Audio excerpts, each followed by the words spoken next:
que determina o mundo que nós vivemos, a política, os negócios, as famílias, tudo está no poder das narrativas que nós contamos.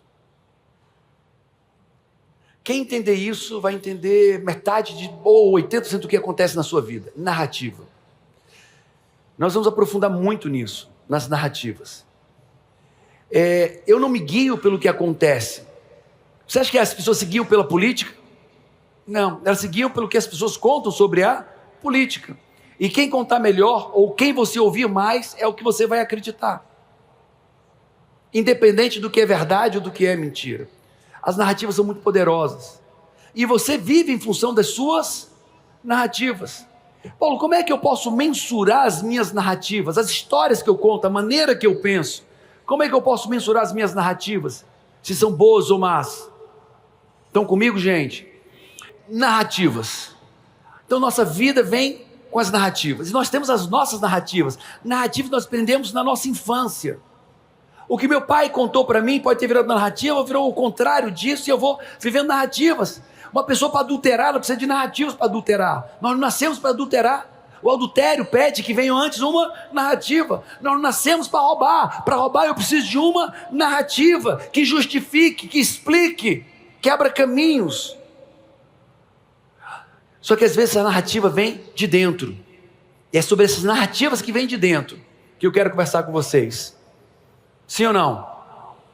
Olha bem, nós temos essa voz interna, essa narrativa interna, e eu quero falar sobre essa narrativa interna. E eu quero falar sobre as 3 vozes que nos influenciam. 3 vozes que nos fazem prosperar ou nos destroem, já na saída, já na largada. 3 vozes. Tá?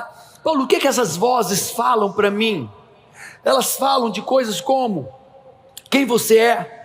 Alguém já ouviu essa voz dizendo assim: cara, você não vai dar conta, você não consegue, você não é bom o suficiente? Alguém já ouviu essa voz? Hein, gente? Tipo assim, a voz assim: ele é melhor do que você não vai conseguir, é areia demais pro teu caminhãozinho, desiste aqui, nem tenta que você vai quebrar a cara, se contenta com isso, que é melhor isso do que nada, porque para você já é bom demais, é areia demais pro teu caminhãozinho. Quem já ouviu essas vozes? Desiste, se mata, porque você não vai conseguir nada na vida mesmo, ninguém te ama. Alguém já viu essas vozes? E ela vem de dentro de você, e é difícil não acreditar no que vem de onde? De dentro, é difícil não acreditar nisso. Então essa voz, ou essas vozes, elas falam sobre quem você é, sobre sua capacidade, sobre o que você merece. Essas vozes falam do seu passado. Por que você fez isso? Ou porque você não fez nada, você destruiu, você fez aquilo. Ou elas falam do futuro: você não vai conseguir, isso não vai dar certo, você não é capaz, você vai ser traído, vai ser abandonada. Cara, que coisa essa voz. Ela fala de mim, e me fala de mim ao longo da linha do tempo. Fala do meu passado, fala que não dá certo hoje, que não vai dar certo amanhã. Caraca. E eu quero falar sobre as 3 vozes, para nós possamos identificá-las ao longo do processo. E você saiba o que é você e o que não é você. Então a primeira voz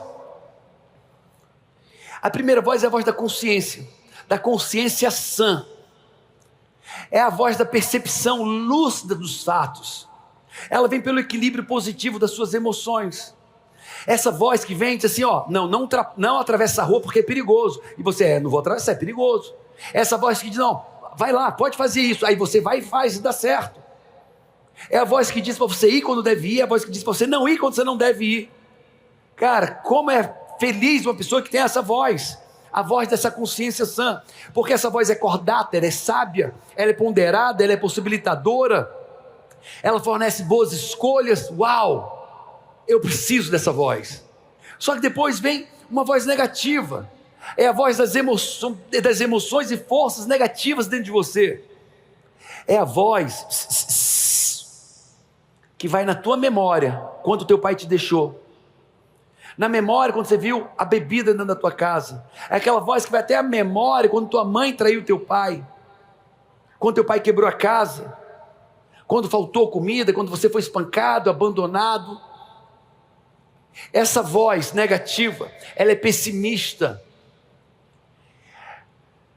ela é negativa, ela é ansiosa, Essa voz, ela é estressante, desacreditadora, ela te acusa, ela te culpa, ela tira teu culpa dos teus erros. Você diz, não foi você não.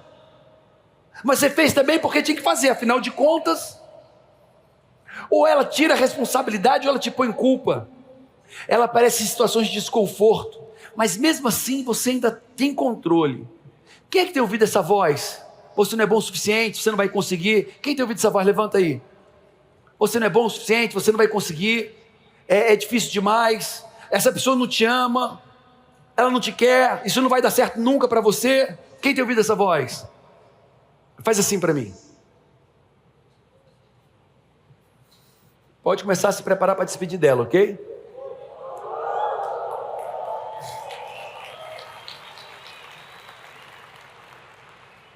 Só que ainda tem uma voz ainda pior.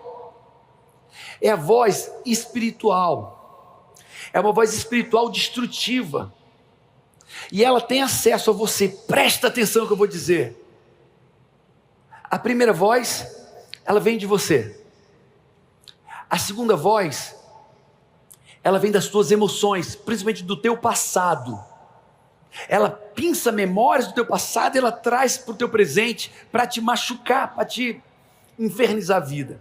Mas a voz espiritual destrutiva, ela tem acesso a você pelo orgulho e pelos ressentimentos. Tem alguém que tem mágoas aqui altas? Você levanta a mão. Então você tem essa voz com você. Necessariamente. Eu estou te afirmando, não estou perguntando. E eu estou dizendo porque eu tenho estudado mais de 250 pessoas rancorosas e magoadas, principalmente na base familiar, ou com sexo oposto em relação a questões sexuais. E normalmente são os dois. E essa voz é uma voz espiritual profunda e forte. Ela começa com essa voz aqui, ó. Ela começa com uma voz negativa, mas quando a voz negativa não é suprimida, a mágoa não é resolvida, o orgulho não é sanado, essa voz deixa de ser emocional, se torna uma voz o quê? Espiritual e destrutiva. Essa voz é compulsiva, essa voz é destrutiva, isoladora, vingativa. Ela te acusa, você e acusa os outros. Fúria, ela fala de vingança, ela fala de ataque. Essa voz não cala. E você não quer mais ouvir, a voz não cala. E você não quer mais ouvir. Quem é atazanado por essa voz que não cessa no teu ouvido, sinceramente? Levanta a mão. Tem mais gente, vai lá, humildade, treina a humildade, levanta a mão. Faz assim. Ela não, cara, você não aguenta mais ouvir essa voz. Ela está falando, ela está falando, ela está falando. E ela leva à destruição total e até o suicídio. Eu posso dizer, pelo número de pessoas aqui, essa voz, no último estágio dela, nos últimos estágios, ela vai te convidar. Primeiro ela vai dizer assim, some. Desaparece. Depois dela dizer desaparece, ela vai ser mais explícita. E você repete, eu quero sumir, eu quero sumir. Vamos lá, quem tem dito que quer sumir? Levanta a voz, levanta a mão. Quem vem dizendo, eu quero sumir, quero desaparecer? Levanta a mão, tem mais gente. Faz assim para mim. Ei, é a voz falando por você. É a voz. Ela começa, quero sumir, e o quero sumir é a voz negativa. Eu quero sumir vem da voz o quê? Lembra aquela voz, a segunda voz? Tem aí a segunda voz? Você consegue localizar a segunda voz aí? É a voz negativa. O quero sumir vem da voz negativa. Mas daqui a pouco, se você não sana isso, você entra na terceira voz, que é a voz espiritual destrutiva. E aí sim, você quer o quê? Fala para mim. Quero morrer. E você começa a dizer, quero que Deus me leve. Eu não vou me matar, mas que eu quero que Deus me leve, eu quero que Deus me leve.